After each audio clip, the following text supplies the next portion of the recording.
You want to kick it off, Thomas? Yep. Should we give a minute for people to join? I don't know if they've already joined. Yep, let's give a minute. You can see the attendees there. Everyone's getting in now, and we should have critical mass in probably a minute or two. Great. Perfect. I'll just give a minute or two for everyone to join and then kick it off.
All right, I see about 30 attendees in now, so I think we can go ahead and get kicked off. Good evening, everyone.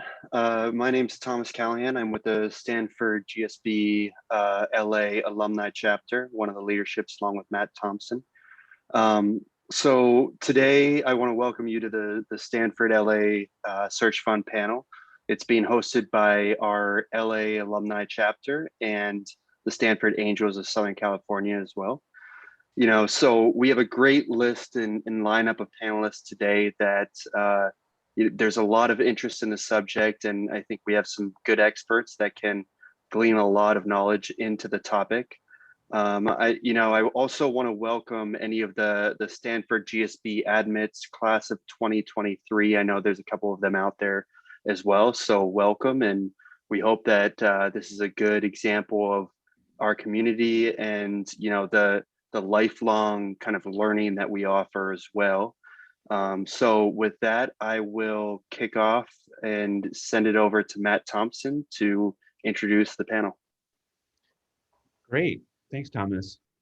So this is an event put forth by Stanford Angels of Southern California and the Stanford GSB Los Angeles chapter, and we've opened it up to some other members of the community who are interested in search funds.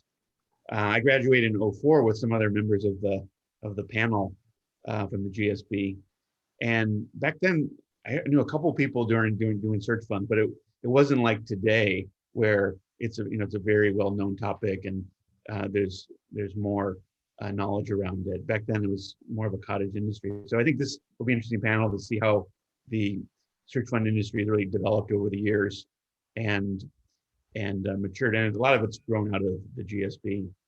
So with that, I'll let each of the panelists introduce themselves. I'll start with the pictures on the screen. So I'll start with Max Arts from Peterson Partners. Just give us a little background on how you got into search and your role in search in the ecosystem. So, Max, if you want to kick it off? Sure. No, appreciate it, Matt. Thank you. And thanks for everyone for attending. So I'm Max. I graduated GSB 2017.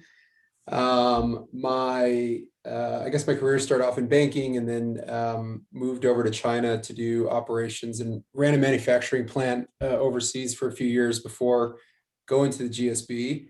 While I was there, I became super close with Joel Peterson, who I'm guessing several of you have had as a lecturer. Jim was also one of my teachers while I was there, and I think the last time I saw him, I was firing him for being a bad salesperson in some conversation class. But no, I got really close with Joel and was planning to do a search. When I graduated GSB, we as a firm decided to take outside capital for the first time in our kind of 30-year history of doing search. And so 2 years ago, we set out to raise a fund. We recently closed in December. currently back around 30 searchers, have done 10 deals or so over the last year and a half. And we just remain really active in the space. And so it's been kind of cool. It's cool being on this panel too and seeing a ton of familiar faces that we do deals with all the time. Great. And then Jim Ellis. I'm Jim Ellis. I was GSB class of '93. And it's kind of interesting to me to be on panels now when we talk about the search fund industry. It never dawned on us back in the day that those two words would be put together in a sentence.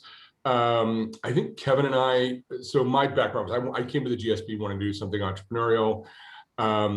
Took my third year as an MBA, kind of writing cases for Irv Grousbeck, overlapped with Kevin Tawil, who was GSB 92. We both really wanted to start something, didn't have a good enough idea, didn't feel like we were equipped to go off and do that. Search fund, I don't know which number exactly we were, but we were single digits in the search fund kind of chronology. And he was a case writer, I was a case writer. Doing search was kind of our entrepreneurial safety school. And we're bound and determined. He was an investment banker, I was a consultant. Neither of us had a real job. Neither of us wanted to go back to doing what we were doing, and decided the search was the easiest way to just pull the trigger and get going. We bought Mr. Rescue, which was a roadside assistance company back in 1995. We closed. We negotiated for most of '94, and then moved to Houston, Texas, and ran a search fund, ran that business, which then ended up doing a number of different acquisitions and getting into businesses doing extended warranty and cell phone insurance. Kevin and I are still involved, Kevin day to day, less so, and do a lot of investing in the search fund world. Have invested in a couple of the folks on this call and sat on Alex Gelman's board. We do it as rewarding. It's generated some great returns, and there's kind of a very tightly integrated community in terms of relationships that goes by. And I think that's what gets us going back and back. I also teach the search fund class. A class I started in 2007, a course on search funds, and it's still being taught this year. We'll have about 200 students who will take the class on search funds at the GSB. That's great. I was just trying to switch my cell phone plan. I was talking to AT&T, and they said you got this insurance thing that I've basically had without knowing it for the past 3 years, paying $9 a month. They said, yeah, just call Assurion if you want to. Yeah, thanks, Matt. And remember, only bad people file insurance claims. So anyway, that's funny. So then, Alex, you want to introduce you to Alex Gelman? Sure. Hi, everybody. I'm a GSB class of 2013. Before Stanford, I was at McKinsey and KKR. Actually, my application essays of why do I want to go to the GSB, I said I want to learn how to do a search fund from Irv Grousbeck and Jim Ellis. And so I remember first week of Stanford, I sat down with Jim. I said, Jim, I want to do a search fund. I'm going to raise some money. And he said, calm down, Buckaroo. You've got time. And Jim ended up sitting on the board of the company that we acquired. I searched for 2 years out of New York, acquired a business in Southern California. That's how I ended up in the LA area. Bought a business in Orange County called MTAB. We ran it for 3 years and sold it to a private equity fund. I stayed for a couple more years with the private equity fund and then left to start a family office with my brother. We do two things. We invest directly in searchers. So we've invested in about a dozen deals and 24 searchers. And we then source our own deals. So we recently did 2 deals in the last year, one in the pet space and one in the digital media space. Great. And then the first classmate on the panel, Dave Kidd. So I am David Kidd, GSB class of 2004. I sort of really got to know search funds back in Irv Grousbeck's class, and I'll never forget as I read through one of the case studies and I looked at the statistics on search fund success and thought to myself, boy, that seems awfully risky. But after taking Irv's class and spending time with Jim and his partner Kevin at LPS and spending a meeting or two with Jim along the way, I started to search about 5 years after the GSB. I was a middle market investment banker, and I searched out of Chicago and acquired a home brewing and home winemaking e-commerce company at probably the ideal time. Had a real blast running that business as a first-time CEO. Tried to buy our biggest competitor and ended up selling the business to them. And after exiting that business back in 2013, I did a self-funded search, and I've since acquired an LED lighting company on my own. And I now invest both in some funds that invest in search funds and in a limited number of searchers. And I'm really targeting those searchers that are related to the Stanford GSB. Thanks, David. And Lacey?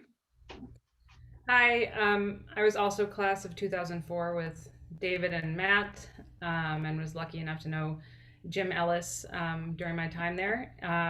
Been investing in search funds for about 11 years now. Started in 2010, and I was working for my dad at the time.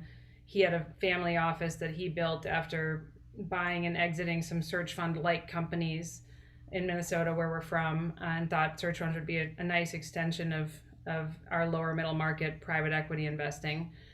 And luckily for me, I had gone to the GSB and new searchers and new investors, so it was fairly easy to jump in. I've been doing it ever since.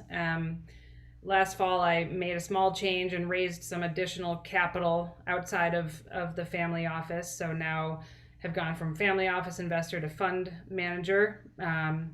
But it hasn't changed the way I invest too much. So, over the 10 years I've been doing this, I've made over 50 investments in the space. In any given year, I'll invest in 10 to 15 new search funds and search fund-like deals, kind of other areas within entrepreneurship through acquisition that I'm sure we'll cover on this call. Great. So the format is we've got a number of questions for the audience, for the panelists, and then around 6:45, I'll open it up to Q&A from the audience, and then we'll probably wrap up around 7:10. So the first question is really for Jim and Lacey, and it's, what are some trends in the search funds arena? And we actually have some slides that they graciously provided. And here's the first slide. When I first saw this, I thought this is the growth of SPACs in the United States, but it's actually a search fund slide. So Jim and Lacey, do you want to talk through these slides? Lacey, please start. Sure. Well, I'll make the obvious point, which is that the growth, especially in recent years, has been, exponential. For me personally, when I started doing this in 2010, I might see 5 to 10 funds a year. And in 2020, I saw over 80. And I know other, fund managers that are bigger than me. And I think I even heard 140 funds. And I think that it is, growing in popularity at schools beyond just the Stanford, obviously where it was born, and some of the other top MBA programs. So I'm seeing searchers now from schools I hadn't before, with, like UCLA, Kellogg, Booth, Darden, just to name a few. So word is spreading, and so I guess my point there is, even though we've seen a lot of growth, I think there's still a lot ahead of us as this is taught at more campuses. So I'll pause. Jim, you jump in. Yeah, I mean, I think the most, thanks, Lacey, you're a tough act to follow. I think obviously the popularity has been an enormous development through over the last 5-10 years in particular. I think you've also seen kind of an ecosystem around search funds grow. There's kind of a network of, I don't know, let's say a half a dozen law firms who more or less have a search fund practice. There are debt groups that finance these things. There are accountants that work with searchers and investors in doing due diligence. You've seen the emergence of folks like Lacey and Peterson Partners. There's probably close to a dozen now that are investing institutionally in this kind of back, if you go back even 10 years, I think by and large, aside from maybe Pacific Lake, I mean, essentially it was all individuals investing in the search fund on their own. And it tended to be a very kind of organic community that people who exited search funds ended up reinvesting in search funds. And I think now you've seen dramatic growth and sophistication in the pool of investors that are there. I think you've seen geographic diversification. Peter Kelly, who teaches at the GSB, who did one of the early search funds, does an annual conference at IESA over in Barcelona, and also does the parallel study to the Stanford study of non-US based, non-North American based search funds. And you're seeing an enormous kind of growth there in Brazil and India, Latin America, and the like. So you've seen a pretty exponential growth, both in terms of the number of searchers, but also the number of investors, the types of businesses that people look at. You've seen an increase in things like software as a service increased dramatically, which really didn't exist even 5 years ago.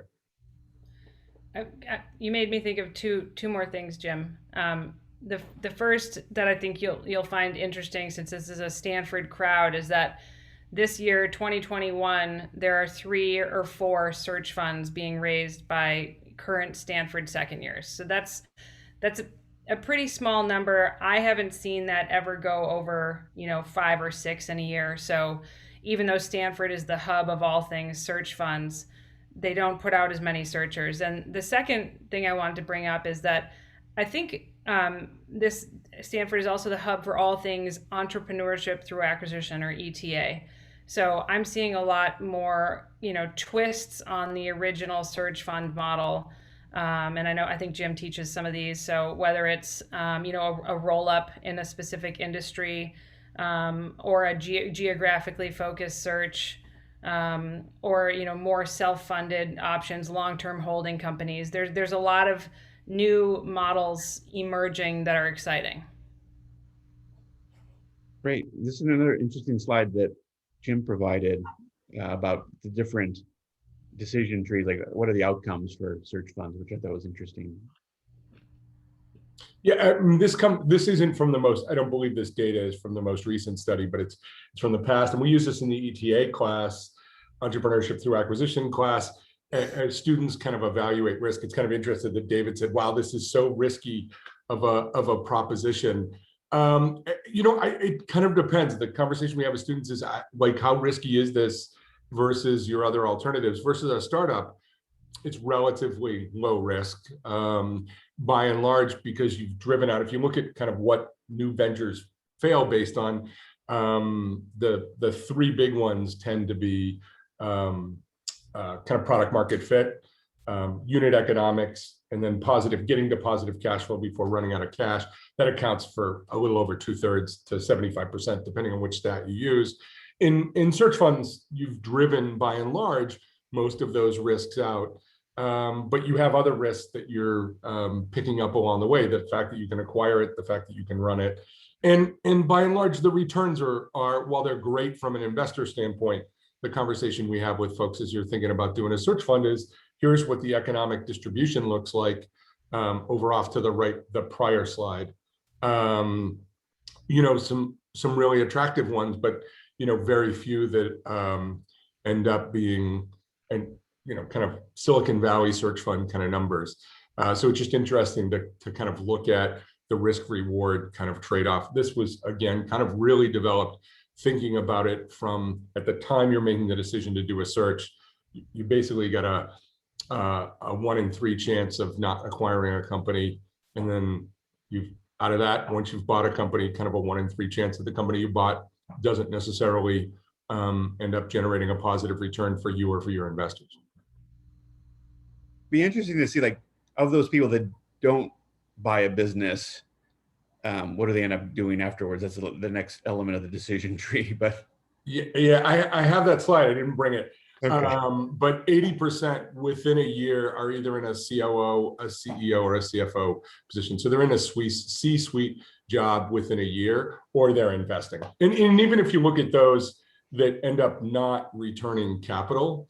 An enormous number of those end up finding largely in private equity or direct investment. So they tend to move to the investing side. Great.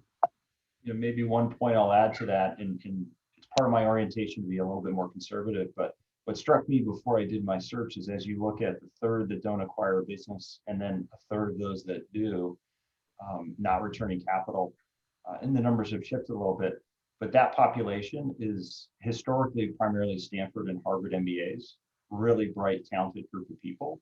Yet it can be a challenging path. So when I started looking at the industry recently, it just seemed like there's so many searchers. There's searchfunder.com, and there's so many people trying to buy companies. I would assume that the returns would go down, but from this chart, it seems like maybe being more institutional has helped the returns. Any thoughts on this, Jim or Lacey? Well, I like a couple of things, and one of the questions, was how have things changed over 20 years? But I was going to bring up a couple of things that have stayed the same or stayed fairly consistent anyway, and that is the size of the companies that search fund entrepreneurs are looking for, the entry multiples that they're paying to get into these businesses, and the returns. And I've been doing this 10 years. My returns have stayed very consistent as well. You think a lot about all the new people in the space and whether that 2/3 of search fund entrepreneurs who acquire will go down. It's gone down 2 percentage points in the last 2 years. So yes, it's going to drift downwards a little bit. But I think as long as we stay disciplined on the types of companies we're buying and the price that we're paying, we should continue to be able to generate comparable returns to what we've seen. Do you know what it would look like if you went back to like 2000? Were they much higher back then? Jim, you'll have to answer that. They were. Now you're looking at the old guy. No, they're pretty similar. They might have been slightly higher, but the problem is N is so small that a single data point kind of moves it. In some of these holds, you've seen businesses that have been held for 15 or, we still own, not the majority, but most of the investors are still in our company. There's Alta Colleges, there's Carillon Assisted Living. There are some businesses that have had, I would say, great IRRs compounded over long periods of time, 20, 30 years. So if anything, those kind of early starts to some level are kind of pulling the numbers down because they're just longer holds. Yeah. And then this chart has a lot of very interesting information. I don't know if you guys want to talk to some of the highlights. So yeah, for me, I really like this chart, and it's because of the consistency that you can see here over a long period of time. And so, like I mentioned, it's the size of companies that we're buying, the kind of the top 3 rows, and then our purchase multiple, and again, this has been true for me, has stayed at or below 6 for over 10 years. I think that's a really important part of the equation. Now, I'm sure Jim and Max can speak to this. Lately, I'm seeing a lot more larger and more expensive deals, hoping it's not the start of a long-term trend, and it's just a little blip, because I do, and would love to hear from the other investors on the call. I do think that the entry multiple is one of the most important things about the space. Yeah, I can comment on that one. I have seen, even over the last 2 years, that entry multiple creep up a bit, to your point, Lacey. I think some of it is just a function of all assets being really hot right now, especially this past year. And then you also have a lot of business owners that are looking towards,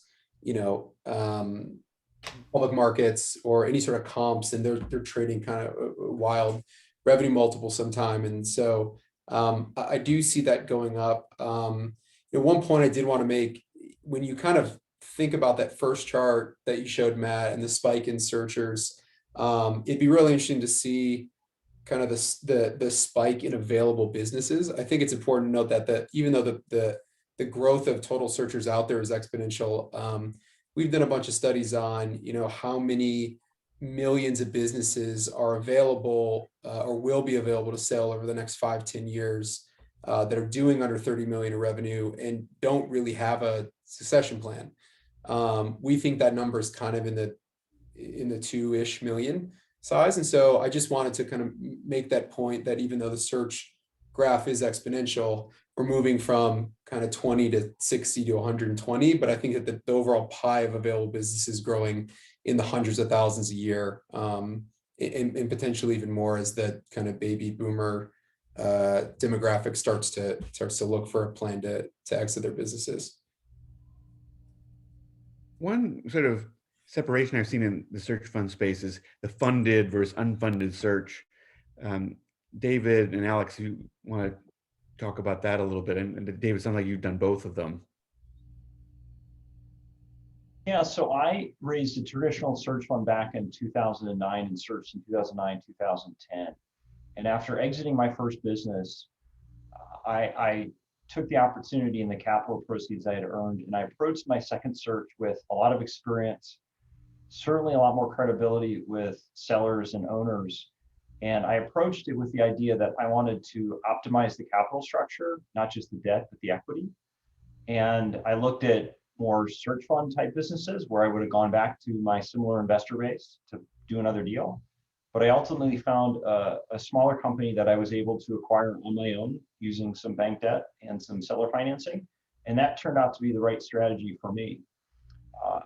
I'll never forget, I was at the first Stanford Search Fund CEO conference, and I had dinner with 2 HBS Regent graduates who were doing a self-funded search. And one of the things I think has come out of HBS is a little bit more of an SBA-driven approach to try and get a larger percentage of a smaller company. And they were feeling pretty strong about their choice. And I told them that I thought they were nuts, because I learned so much from my investors and just going through the process with people backing me. And when I set out for the second go around, I had all that knowledge, experience, as well as the track record and success to connect better with business owners. And that is what I think really helped me be successful in my second deal. Had I reversed the process and not had my investors as well as the runway from the capital I raised, I don't think I would have had the success that I did. I completely agree with that. I mean, part of the reason you do a search fund in the traditional method is there's a little bit of hubris to think you can be a CEO at age 29 or 32. And so there were so many times when I would call up Jim during my search and be like, Jim, how do I do this? And so part of it is not just maximizing your equity, but maximizing the equity outcome. And a lot of that comes with the probability of success by getting coaching from people in the search fund model. The other thing on the traditional versus self-funded, the thing I would suggest to people is figure out where the equity is going to come from. If you think you have the equity and the capability of getting a deal done, then I think self-funded makes sense, could make sense. What's crazy is to do a self-funded search and then go to the traditional search fund investors and raise capital. That is just categorically insane, because you take on all this risk and you don't get any reward for it. So I think what David did makes a lot of sense. Go do a search fund, learn, and then later, if you want to do it self-funded, that makes sense. But for your first go, it didn't make sense to me either. I never even thought about it. Max, any thoughts on that? No, I mean, we do chat with quite a few self-funded searchers once they kind of are in the early innings of a deal.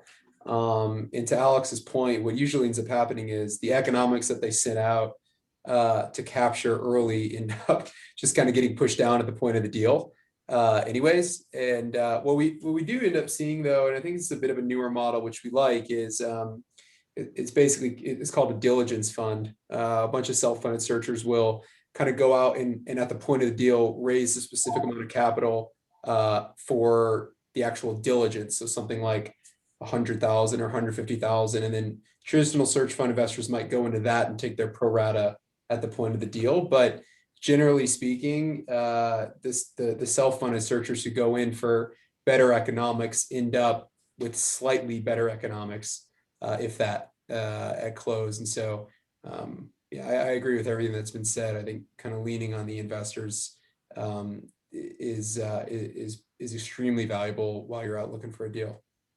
And from my observation, for what it's worth, usually those better economics don't come from a better negotiating position. They come from the fact that you don't have to, excuse me, carry the step up on the $400,000. Right.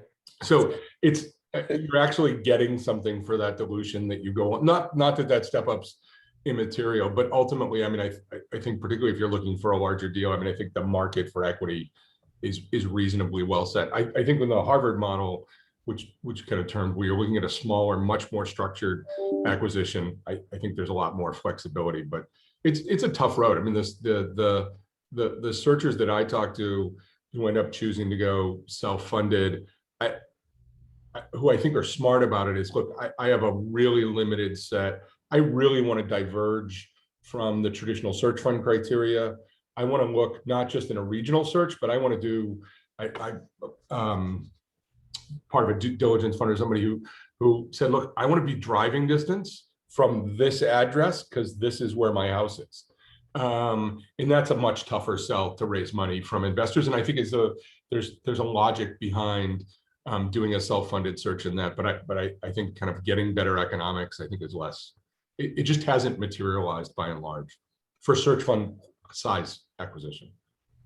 I've talked to some searchers, like we have a business we're trying to sell, and it seemed like that was a pitch for the unfunded. Is like, hey, we can be more flexible. We can look at things with lower EBITDA margin.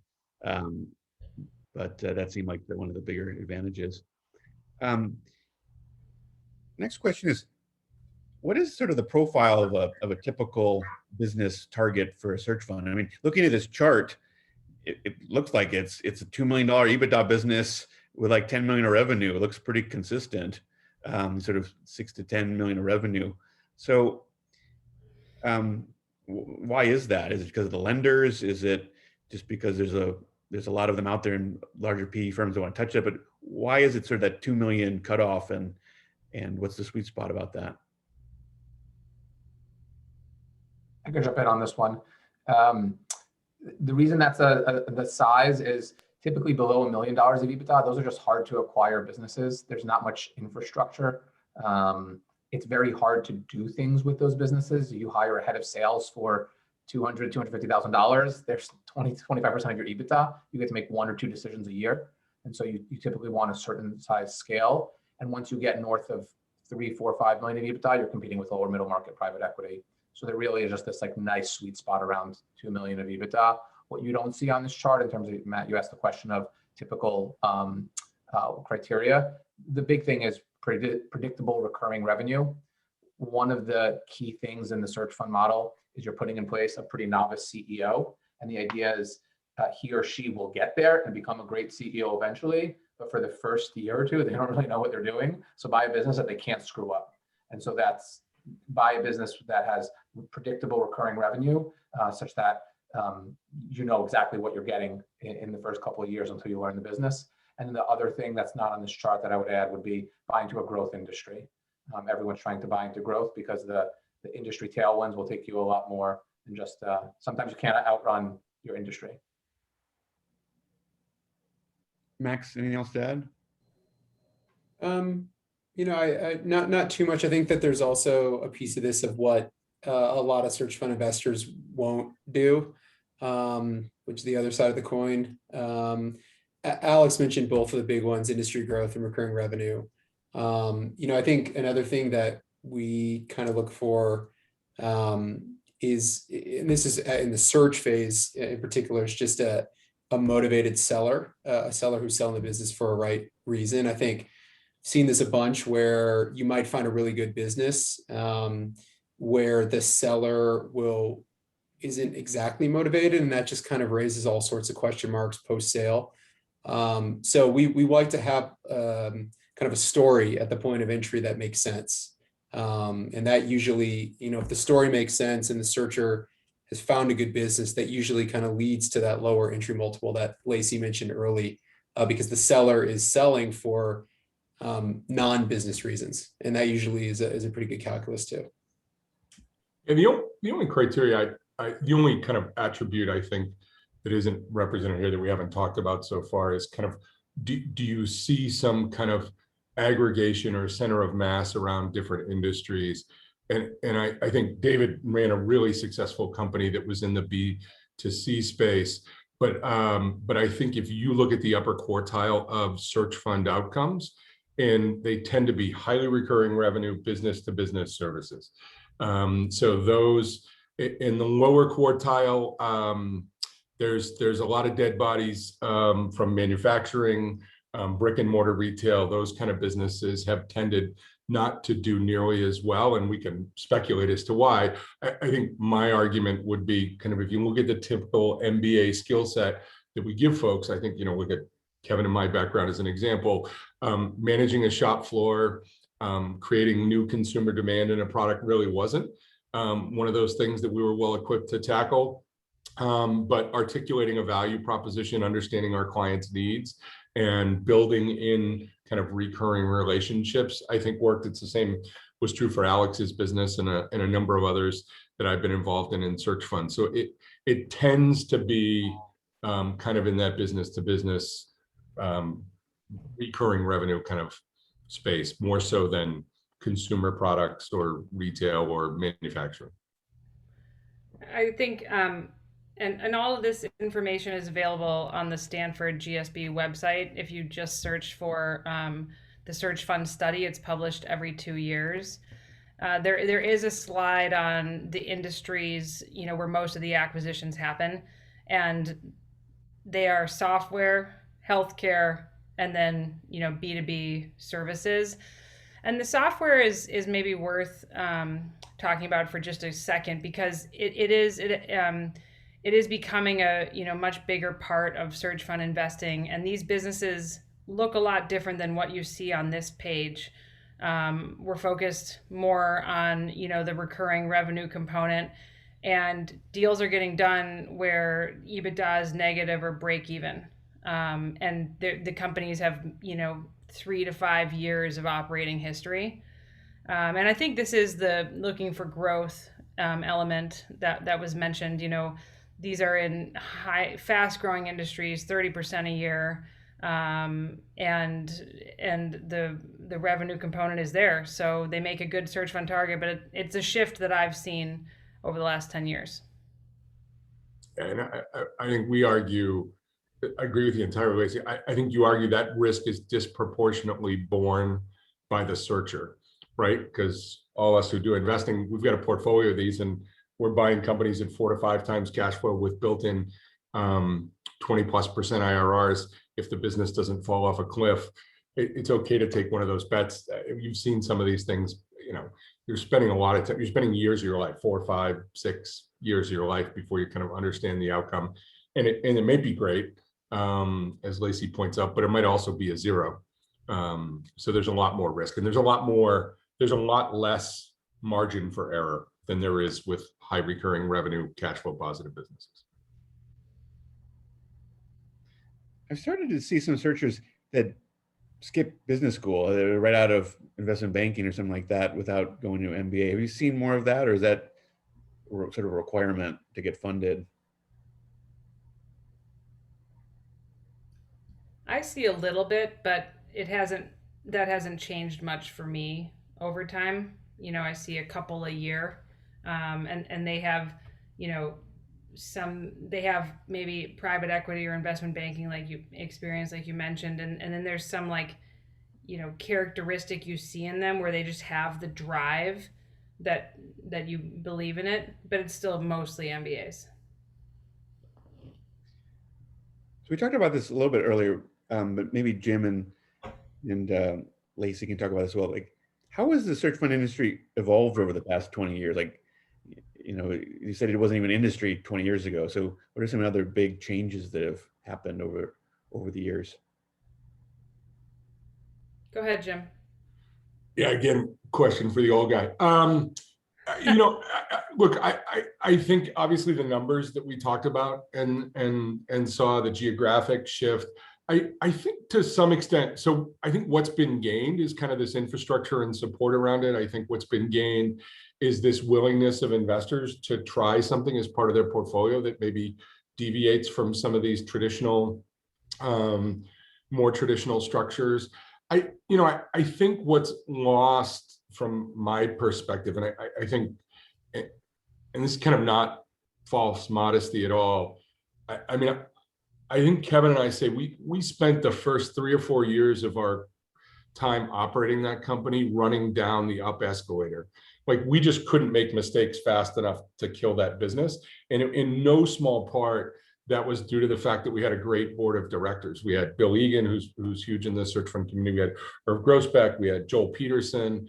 And I think as you see that enormous explosion, if I had to look at kind of what's the scarcest commodity in this recipe, what's the scarcest ingredient, I think it's that. I think it's that kind of mentorship and development. I think because you've had some great successes, because you're seeing IRRs like this, I think you're seeing people who are going into it. I mean, I think the most unhappy searchers that I have talked to are kind of refugees from private equity, right? Like, this is my opportunity to do my own private equity fund. And it's a little bit different than kind of getting in there and saying, I want to learn to be a CEO, and I'm going to surround myself to people that I can, accelerate my education in becoming a general manager and running a business. And I think just given that growth, we haven't been able to repopulate that kind of group of mentors as fast as the industry has grown. Capital has way outstripped. And to Max's point, you are not going to run out of businesses to buy that kind of fit those profiles for a long, long time. But finding someone who's willing to put the time in and develop a CEO who's, number one, never been a CEO before, number two, has never operated in the industry they're in, and number three, is kind of stepping into somebody else's shoes with a whole set of problems that aren't of their own making, that they're 100% responsible for fixing in running the business. Most of these businesses aren't broken. I think there's a kind of fallacy that these are turnarounds. They're definitively not. But I think those have been some of the changes. And if I think about the limiting factor, that's, not that I worry about it, but that's the one that if I did have a concern, it's more on that front than it is any of the other ingredients, I think. Matt, if it helps, I'll share, even in the 10 or so years since I really became a searcher back in 2009, the industry has really become more, I'd say, professionalized and sophisticated. A few examples back in 2009 and even through the beginning of 2010, I don't think there were any institutional funds that invested in search funds, and now there's around a dozen, as Jim said. There were probably 2 or 3 attorneys that were familiar with the structure and got involved in it, and no accountants and lenders were really kind of on a case-by-case basis, mainly regional or local lenders. Now there's accountants that specialize in the space, as well as lenders that will look at deals nationally. And I think that makes the probability of doing a deal that much greater, because it can be hard to find the debt necessary to do a $2 million deal without a lot of collateral standing behind it. So just the industry has spawned, and of course, we've talked earlier about how it really has grown from a Stanford and Harvard thing to, I think, really driven by a lot of the fund interest and the returns, to going out to MBA campuses across the country. So that's driven a lot more searchers from places other than Palo Alto and Cambridge. Great. So another question for David and Alex. What was it like to be a searcher? I mean, was it all glamorous and closing dinners, or was it working on the shop floor? Alex and I don't have a lot of hair. Do you want to start with that, Alex? It's actually pretty unglamorous.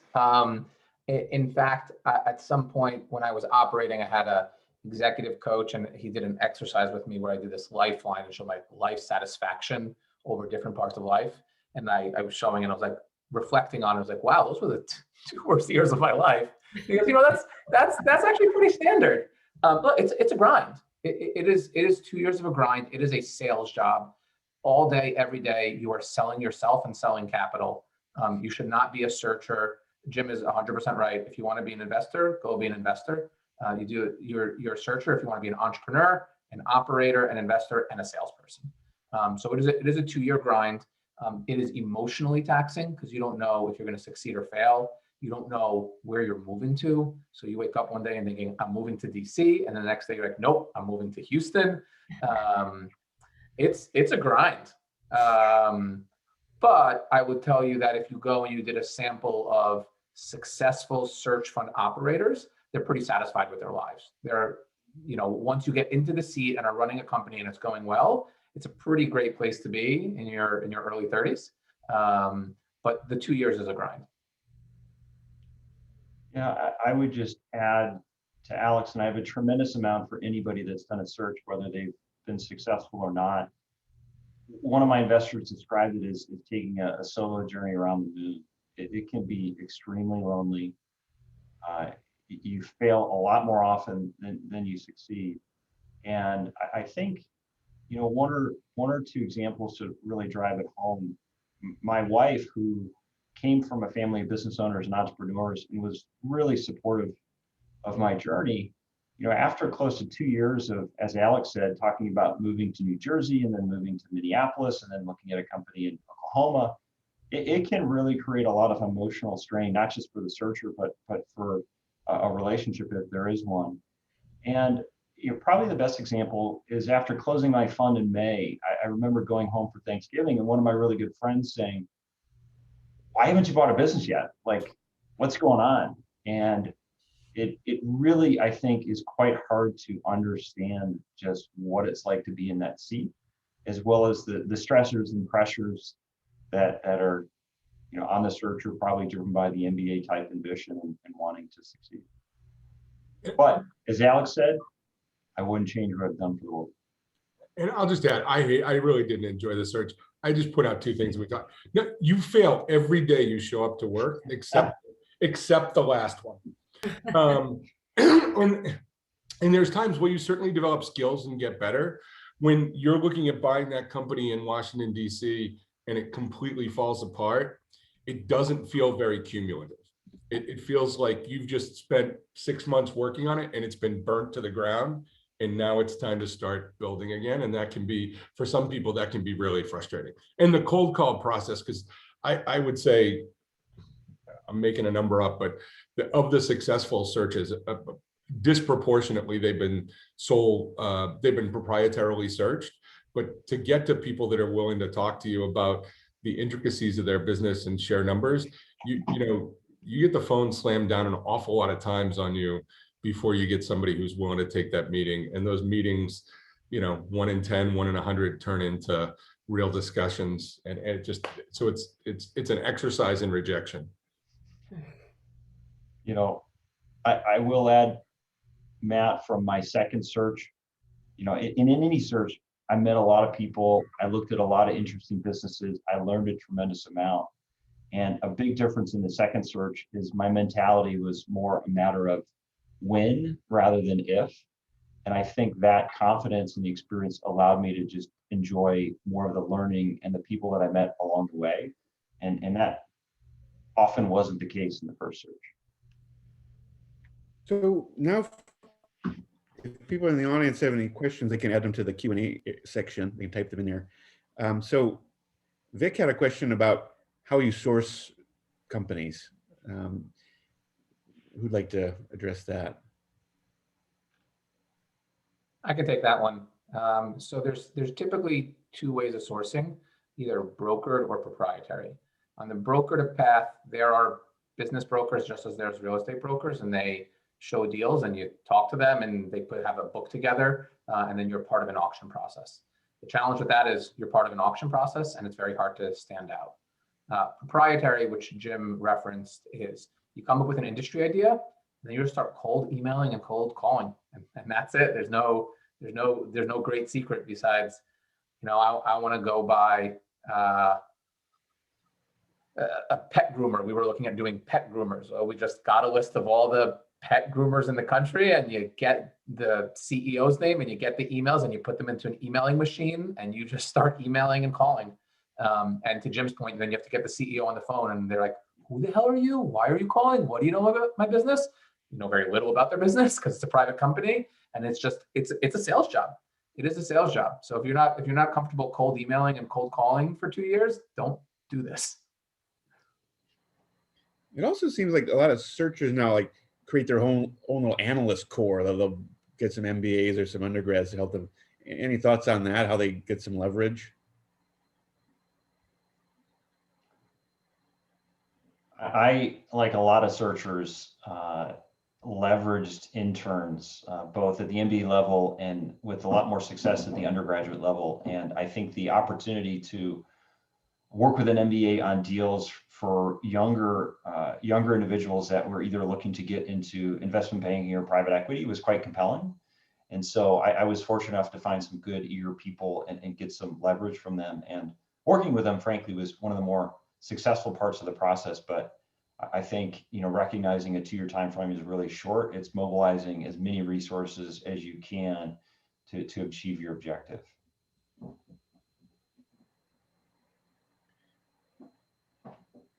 I don't know if you looked at, like, we talked a little about what searchers go on and do. It sounds like some of them go on and to executive level roles, but how many of them go on to start a search fund or, repeat and do another search? Any data on that? Matt, to that point, I think when Jim said people go on to executive level roles, I think those are failed searchers. I think most people who run a search, have a decent outcome, they never work for anybody ever again. In general, I think once you are a successful entrepreneur, you become constitutionally unemployable. And so most people who do a search, then they go on. There's really a divide. Do you want to remain an operator or do you want to invest? Some stay operators and they just keep staying with the company. The business is sold to a private equity fund and they stay with that PE fund. Or they do another search. Many go to become investors. But at that point, you know a little bit more about yourself. I thought I wanted to be a CEO as far as I could remember. Once I graduated from college, I was like, how do I become a CEO as quickly as possible? After 5 years of it, I was pretty ready to switch to become an investor.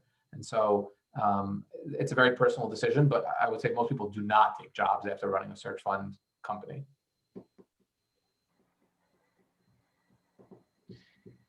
Christine had a question. Basically, what are some great resources to learn more about the search fund process and the search fund industry? So I'll jump in, and there's a ton. I mean, there's been an enormous proliferation. There's some message boards, there's some membership boards, kind of support groups, Search Funder. A lot of the bigger kind of schools, MBA programs that are involved in it, Booth, Harvard, Stanford run symposium and get-togethers on an annual basis. They run conferences where some of that stuff's available online, but there's a lot of published material that kind of generates from it. And then, in no small part, some of the larger funds that are doing this have created a whole bunch of resources around it. If you go to the Pacific Lake Fund or Anacapa or Search Fund Partner Trilogy, or we can kind of keep naming, there are a lot of sources around that. There's tons and tons that are available through academic website, but through the business schools and so forth. It kind of depends on what you're looking at doing, whether your goal is to be an investor, you want to launch a search, you want to sell a company to a search fund. I think there's those points of entry probably vary depending on what your objective is. Lacey's referenced a couple times. There's a GSB at Stanford. There's a kind of a page on search fund that includes the primer on search funds, which kind of basically walks you through the process, as well as sample documents offering memorandums, private placements, and a number of kind of video panels that look not that dissimilar, though not as good looking participants as this one. I think another thing, Matt, is, regardless of what business school you go to, there's alumni from all of those schools who have searched or are currently operating. And I think there really is a pretty good spirit of paying it forward. I mean, all of the searchers called on other searchers at some point to figure out if they should have done a search.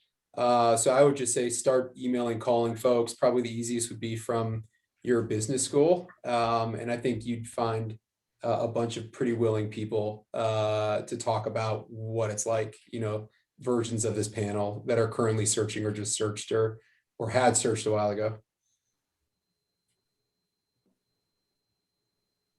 I mean, looking at those IRRs, they seem very attractive. I mean, they seem comparable to venture and buyout.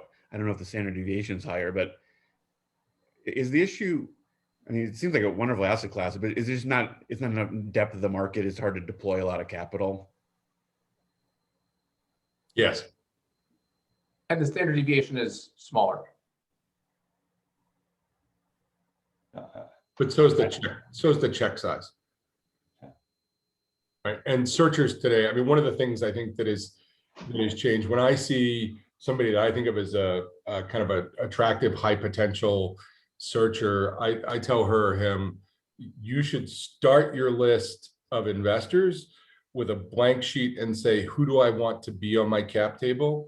And ask them in that order, because your likely problem will be that you're oversubscribed by the time you get to the bottom of that list.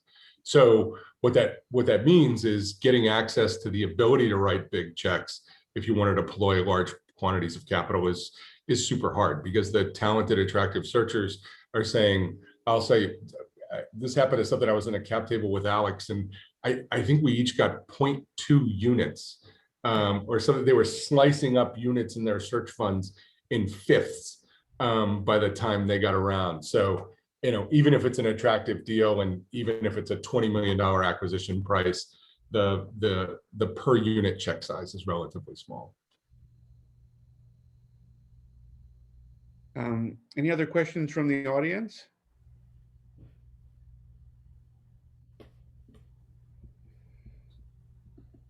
My intern Diego has a question. He's going to go work at Goldman Private Equity next year. So he was wondering, how do you think about purchase price? I mean, I know you said low entry price is very helpful to get good returns, but on the margin, would you rather buy a healthier business and pay a little bit more for it, or something a little bit less perfected that you get a little at a lower price? Yeah, I think Go ahead, Liz. I think it's just, it's one way to create value. It's not the only way. So with this multiple creep that I've been seeing, we're still buying really good businesses that we can grow, and we're still getting in at relatively attractive valuations to private equity in general. So it's just one of several levers that are easier to pull as we think about how we're going to grow this and drive returns. I agree entirely. I mean, to me, there's a huge component of what the traditional search fund criteria look like. You've heard a number of people kind of reference recurring revenue, good, healthy margins. Those things obviously, wind at your back, kind of industry growth rate. Those things obviously make for an overall attractive profile for an investment, but they're also critical to margin for error for an entirely inexperienced CEO in their first time in the corner office, in the first time in an industry they don't know. And I think you're better off paying up for a good business. It's really tough to get a good enough bargain on a bad business to make it worthwhile. And particularly if you don't know what you're doing, kind of running that business, it really does take 12 to 18 to 24 months to kind of get your legs underneath you before you're starting to make decisions that really create value. And that just becomes really hard when you're paying 10 or 12 times and you're putting 5 turns of debt on it. Your margin for error is substantially lower. You lose one major client, you go into default. I've seen it happen, unfortunately. And that's a really tough place when a new CEO in a new industry is in the workout group. That movie generally doesn't end very well for the CEO. So it's compounding risk. Are there some industries that are just non-starters?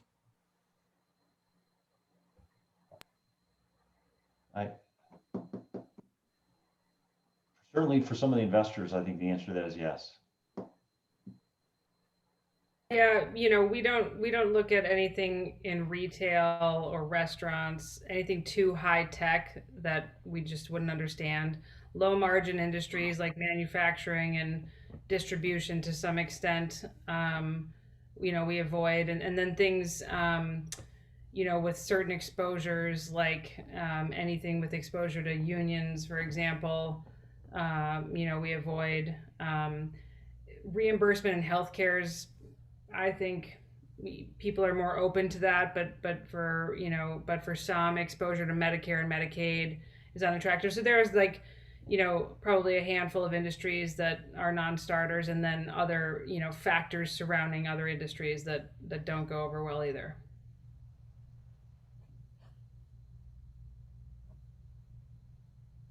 So I think we've come to our time. I thought this panel was wonderful. I definitely learned a lot. Any closing comments or recommendations to the audience? There's a ton of resources out there, tons. Like there's literally, the way I found out about search funds is someone literally dropped something on my desk called the Search Fund Primer. I stayed up all night reading it. I was like, holy smokes, someone's going to give me money to buy a business. Are they out of their minds? Like that's how I got into it. And that's why I literally went to the GSB. So Google those resources. And then the search fund community is a pretty tight knit. I mean, I know all these folks. They all, we all know each other. It's a pretty tight knit community. So just shoot an email, ask for some time, and people are pretty warm and open in the community. I agree entirely, and I think Max's kind of comment of there's a ton of people out there that want to pay it forward. The only words of advice I'd give is, do a little bit of research first. I think these folks are getting a lot of calls. Kind of understand, like, don't call David to ask what a search fund is. Understand what his business was and what he did. All that stuff is hugely available, but 15 minutes of pre-work, and you're going to get a lot more out of those individual conversations. That the color doesn't necessarily come through in some of those resources, but I think you'd find almost everybody in the community is willing to chat.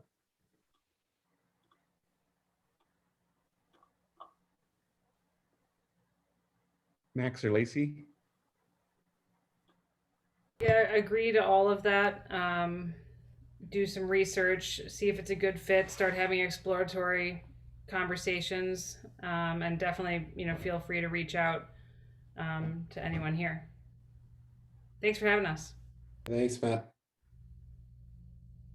Great. Well, thank you very much. Thanks for all the audience's time, and thanks for the panelists. This was great, and we may post it on this SoCal Stanford Angels page in the future. Well, thank you very much, and we hope to have more events live as the pandemic recedes and things start opening up again. But this was a great event, so thank you very much for participating. Thanks for having us. Thank you. Thank you.